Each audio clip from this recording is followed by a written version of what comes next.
আমাদের যিনি প্রধান উপদেষ্টা আছেন উনি আগামীকাল রংপুরে যাবেন আবু সাইদের পরিবারের সাথে দেখা করতে, সাথে আমাদের দুজন যে ছাত্র প্রতিনিধি আছে, শিক্ষার্থী প্রতিনিধি, তারাও যাচ্ছেন।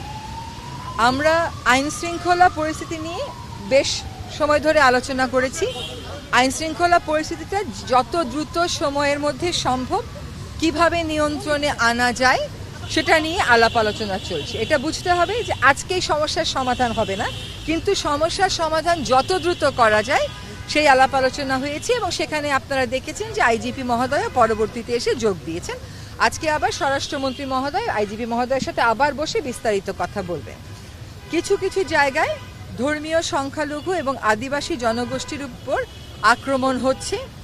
স্থানীয় জনগোষ্ঠীকে সাথে নিয়ে আদিবাসী জনগোষ্ঠীকে প্রতিনিধিত্ব করে বা ধর্মীয় সংখ্যালঘু জনগোষ্ঠীকে প্রতিনিধিত্ব করে এমন সংস্থাগুলোর সাথে মিলে আপাতত একটা রক্ষা বলয় সৃষ্টি করার জন্য চেষ্টা করা হবে। এইটা নিয়েও আজকে আইজিপি মহোদয়ের সাথে আমাদের কথা হয়েছে।